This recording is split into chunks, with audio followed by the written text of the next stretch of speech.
Hello everybody and welcome back for round 4 of the Gentry leaderboard event here in Ghent. We have Schuer and Sander Rijckaert, 2 of our 4 undefeated players against each other. Alan is known for playing Red-Green Energy. I'm not sure what he is playing right now though. Alan en Sander, kunnen we wisselen? Kunnen we wisselen van plaats? Sorry. So we know Alan for playing Red-Green Energy. We already see his energy counter token on the battlefield, so that might be what we are looking at. And I heard that Sander is playing black-green counters. We'll see if it is the aggro version or the energy control-y version that we saw in the last round in the hands of Jens, which actually used Dai Young in a deck that we haven't seen playing that card that much already. So the players are setting up.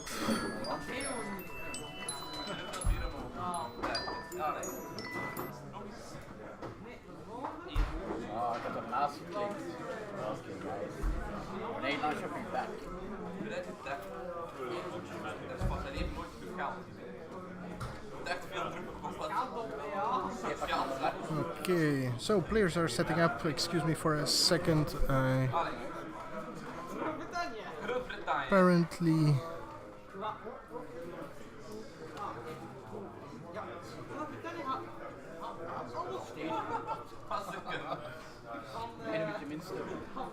okay, so okay, let's start over for the YouTube channel. Hello everybody and welcome to round 4 of the Gentry leaderboard event here in Ghent. We have Schuer on Red-Green Energy versus Sander Rijckaert on Black-Green counters / energy. Let's see what kind of version he is exactly playing. My name is Niels Viana. I am your host, commentator, operator and producer for today, and we are underway for game 1 of round 4 with an Attune with Ether from Alan, fixing his mana and getting his energy reservoir jump started.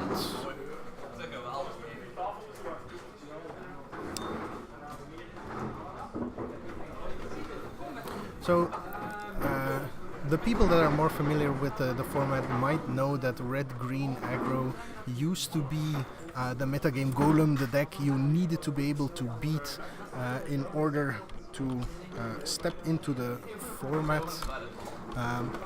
That title has been taken over somewhat by black-green counters, and it is all because of this card, Winding Constrictor. Offering up so much extra for this strategy. Of course, you can never forget how much pressure the red-green energy deck can actually bring to the game. We see some innovations from Alan here, opting for Etherstream Leopard over Thriving Rhinos. I assume it could of course be both, but Sander getting a Rijckaert, pretty much the best play straight after a Winding Constrictor. So I was about to say that Red-Green Energy still has a game against this deck. It is the faster deck of the two, and if it can punch through enough damage in the early game, it can actually still threaten quite a lot even in the late game. It's also the deck that does play a bunch of pump spells, so there's a lot more threat in every attack from this deck. Black-green has started playing Blossom in Defenses as well, but depending on the version of red-green aggro you're playing, you have the 3 mana double strike spell, the blossoming defenses. Some of them are even playing the +3/+3 and 2 energy pump spell. So there's a lot that can happen when they're on the offensive here. So while this attack may seem like a straightforward block for Sander here, he has to take into account a lot more. Of course, if you just take the beatings and you cannot keep up, you just fall behind on board, as Alan gets to keep his mana to cast things after combat, and apparently he doesn't have the pump spell here, so this was a stone cold bluff from Alan. He does have follow-up in his bristling Hydra. A very hard to answer threat. I think that's 5 counters on his energy reservoir there. So the Hydra is quite safe from Sander's removal. Sander also stuttering a little bit on his mana development, but has the attune with Ether to get his 4th land. He's gonna have to build a presence on the board here. He has the extra 2 mana from the Rijckaert's ability, so his mana actually looks quite a lot better than I made it seem.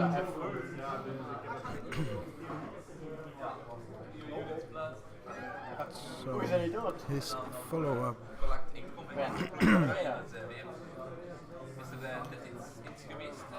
is another Winding Constructor. Another Winding Constructor, and zo'n nice battle. Ik heb ook een bijl gegooid, hè. Winding Constrictor, not Constructor. And do pay attention to the fact that he has 3 mana up now with the Rijckaert's ability. Uh-oh, stuck. Komt er zo. That's a long tusk cup. And we have reached the Mexican standoff portion of this match. This is the point where both decks don't have favorable attacks of just the cards they are playing anymore, and start swarming the board. Now it is necessary to point out that where Sander has the incremental draws to break this, as his creatures will start growing not exponentially but quite impressively as the game progresses. Alan has the one-hit punch of having a combination of pump spells to punch through a very, very sizable wall. So that's a Die Young taking out the Long Tusk Cup. So Sander is also playing this more mid-rangey build of black-green counters, but apparently is running Die Young together with some other energy cards. We've seen Thriving Rhinos played already.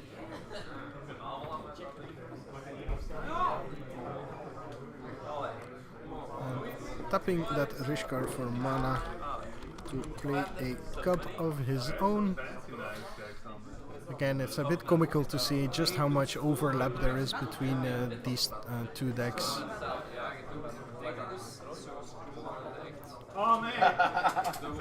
Mistakes were made, 0 punten. Alan starting to lose grip of his the standoff at this point. He has the Bristling Hydra as a threat that cannot be answered really. Now with 6 energy in his reservoir, capable of protecting the Hydra twice. And here we have a Long Tusk Cub coming in with 8 energy behind it.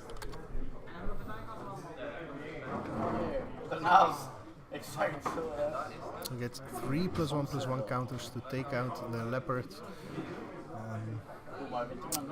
And that's I forgot the card that adds or doubles counters Oh, ik had hem dus mee. when it comes into play, or it dies. I think I forgot what the name is. So if anyone knows and can put it in the chat, that would be great help.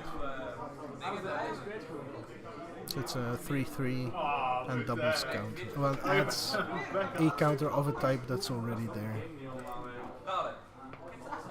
And there we have the Rijckaert, Hij wil eraf vallen.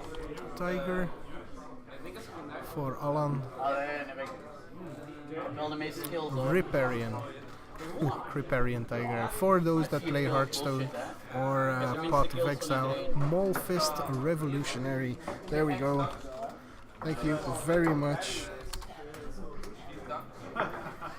to our American viewer in New York, if I'm not mistaken. Ja, Maxime.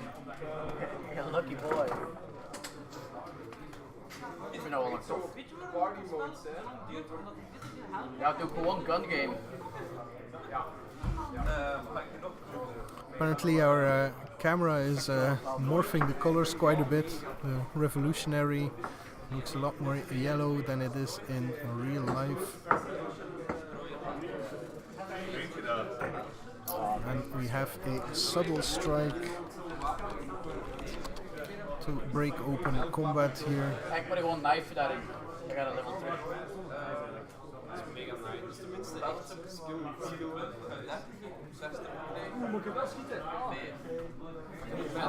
So this is the Mexican standoff breaking in favor of Sander here. Like I said, the growth on his side of the board isn't as linear as Alan, who is pretty much limited to the effect his cards has, where Sander has so many interactions that help his creatures along. And apparently, I think Sander also missed the fact that he could get 4 counters on the cub instead of the 3 he has now. There's another Maulfist Revolutionary.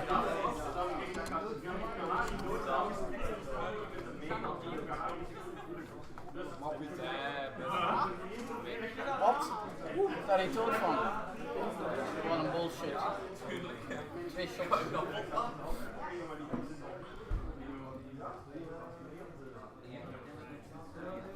And Alan scoops them up, so Sander wins game 1 of this deciding match here.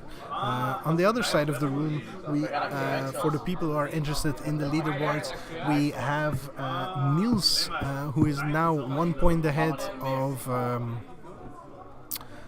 1 point ahead of Alexander in the lead, playing against Sander, who is trailing him by 4 points. So if Sander were to win and Edouard were to lose, it was Edouard in the lead. Edouard were to lose, then we have a very interesting 1 point difference in the leaderboard to decide who will become the leader. The leaderboard leader after the last event of the season, which will be on April 13th. In the meantime, both of these players should have pretty good plans on sideboarding, as these 2 decks are mainstream pillars of the format.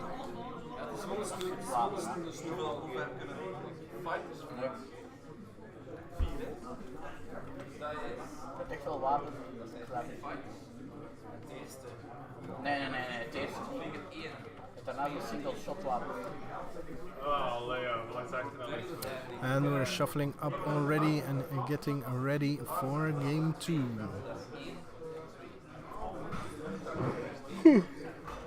Sorry, I'm a bit tired apparently. Hij heeft zo'n zero range wapen. En jij ook hetzelfde? Het volgende is even nergens bekend. Kan ik komen prijzen?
Check, check, test, test. Okay, apparently our blue snowball has gone down, so I'm sorry, this is going to be the audio we have from now on.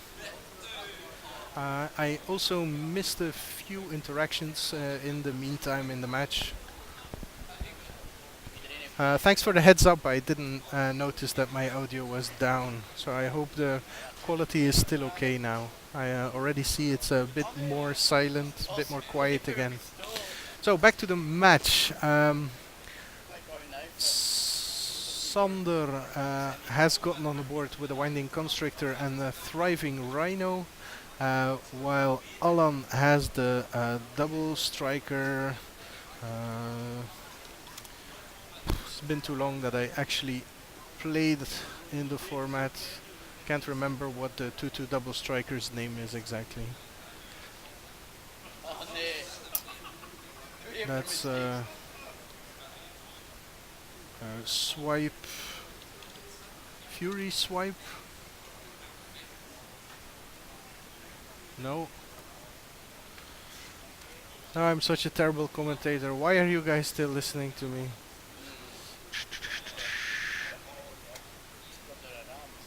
Da, da, da, da, da, da. same plan as me.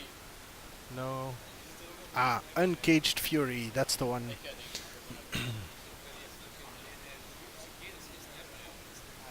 So, Alan pretty much locked on what he can do. As again, the early game is Alan's playground. This is where he needs to do most of his damage, and apparently he got in for quite a bit of damage already. Must have been with the double striker that I missed somewhere.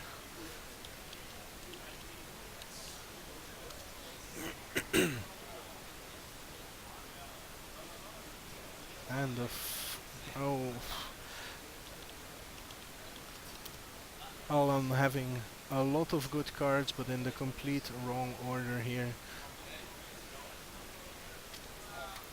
It is a big stop sign to Sander though, but with his Rhino becoming an 8-9, even an 8-8 Verdurous is nothing more than a little speed bump at this point.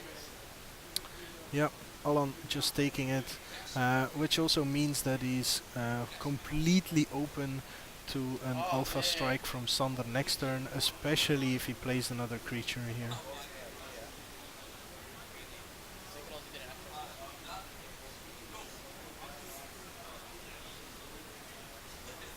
Yep, a Pima Outrider with a +1/+1 counter. That becomes 2+1/+1 counters. Sander has 5, 8, 16, 19 and a pot of 18, 20 and possibly 22 power in play right now, half of which has trample. All he needs to do is throw in a little chump blocker. Oh no. Ah wait, yeah, the Gear Hulk has trample, so a Fury, an Uncaged Fury could have been devastating here, but it is just a High Spire infusion. Oh, and an Uncaged Fury. So that is 8, 11, 22, 22 minus 11 is 11 damage, and Alan actually punches through, so he still has his surprise attack with the Uncaged Fury. So I take back everything I said about Alan not being the pump heavy red-green aggro version that we've come to expect. That was pretty pump intense. He was even locked on his pump spells at the beginning of the game. So that's what I was saying. The mid game belongs to black-green counters unless red-green gets to form this fist of awesomeness to punch through even multiple blockers. So we get a game 3 in our last match of today. Yippee! I am actually very happy about this. all 5 of you. You're my 5 favorite viewers. Okay, so both players don't care about sideboarding. The plan is in the decks already. No shenanigans with beginning player or drawing player. I see what I think is a playable hand for Sander, and Alan is going to 6 cards. So Sander will be on the play here, Alan on the draw, mitigating that mulligan a little bit, especially considering the 1 card scry he's going to get for his troubles. Wat? Ik heb er een knife. Maar dat was recht in uw fade, hè. Dat is goed. Okay, let's see if his 6 are better. I don't think he has green mana in that hand, but I might be mistaken. Sander opening with a foul orchid. So Alan does have the forest apparently, and we have another turn 2 winding constrictor. The problem with the red green, oh, that's a larger than life that gets tossed onto the table. Usually a card you want to keep a secret until you're going for the kill.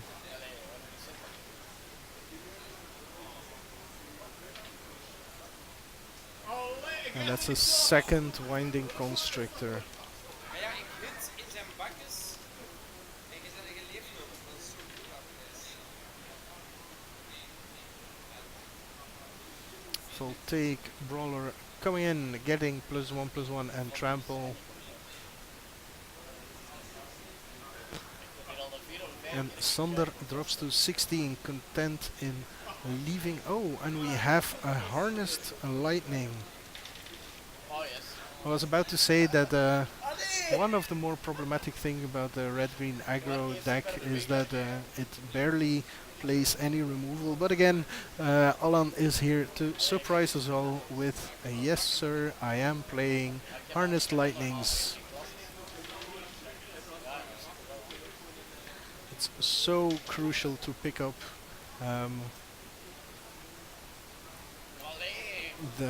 pick off the winding constructors against this deck.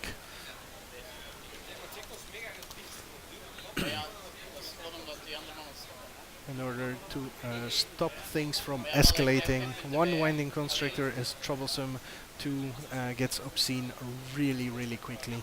Sander stuck on mana in the meantime, so he is limited to just 2 drops at this time. And that's god damn it, it taps and changes energy into mana. How can I forget this card? I had it in my hand and deck 100 times already. Sander is in his upkeep, has the Scrounging Bandar trigger at this point.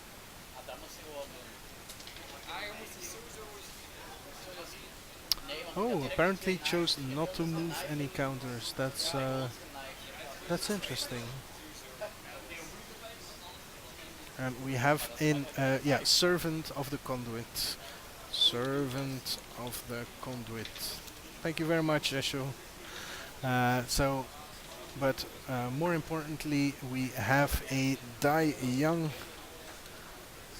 taking out the Voltaic Brawler so that the Scrounging Bandar gets through without a problem. Blistering Hydra takes the scene yet again, and since we know there is a larger than life in his hands already, and I think an Uncaged Fury, that means Alan at this point can make 5, 9, 10 power of double striking trampling damage. So at any point Sander needs to respect this, but I don't know if he has the luxury of playing around this. Alan does need another mana source to play that, of course. Oh no, he has the conduit. Oh. I think this is game over. Subtle strike for just a little extra damage. That is 8 damage, putting Alan down to 7. But if I saw Alan's hand correctly, then the attack back will be for lethal. No, larger than life is a sorcery. Yes, he remembers just in time. Very good, Alan. Here comes the attack and the Uncaged Fury and the handshake.